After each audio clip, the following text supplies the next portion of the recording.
Good afternoon, Ethan Edwards here again with a episode of On the Road with your roving instructional designer. I find myself in Washington, D.C. today, and here I'm sitting on the steps of the National Archives. I just went through and had a lovely tour seeing so many of America's founding documents, the Constitution, the Declaration of Independence, and so many other pieces that have really come to define America.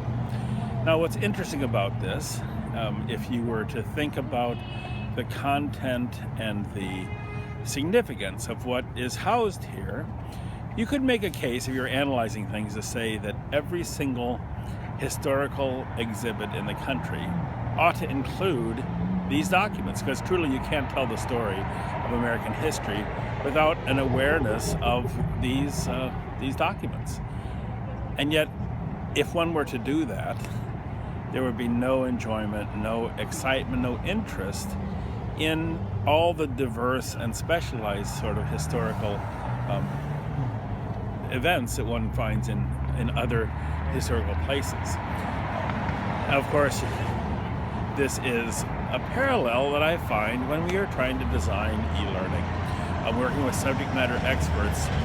Always there is a body of content that isn't necessarily directly related with the performance outcomes, but is this underpinning, this vitally important background that is necessary. And when we do the analysis and we say, well, they need to know this, so often there becomes a need to think that this needs to be incorporated into the e-learning, into the core structure of the training. And in doing that, we end up creating e-learning or any kind of training that is just so content-bound, restating things that everyone doesn't need to know. You know, I learned about the Constitution when I was in the 5th grade, and actually we came here on a family vacation. And now 40 years later, I still remember that experience. I still am aware of it, and I know that I can come back here when I might need to refer to that. I don't need to have it present in the forefront of every subsequent experience. So what we like to do in e-learning is sort of make an equivalent of the National Archives. It isn't that those things aren't important, but they aren't the vital thing in a lesson. We create what often is called a resources button or a tell me more, and I like to think about that as your little e-learning archives. If the content is important and supportive, but not to the point of what the current behavioral outcome is, then it shouldn't be presented as a core requirement. Again, if you create a resources button, it's there. People know that they can go back to it.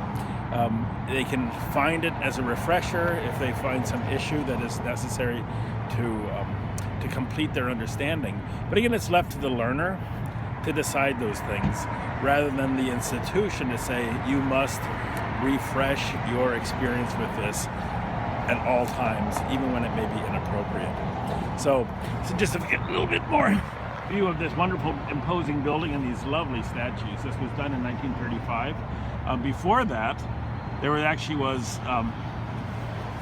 these documents were just sort of spread out all over town.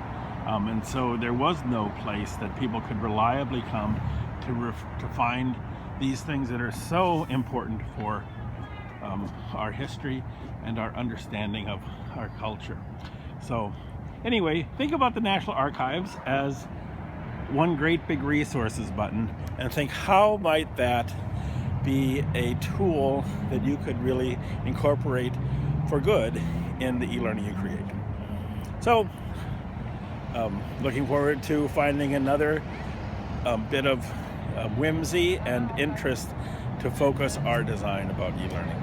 Okay, we'll talk to you later. Thanks a lot. Bye.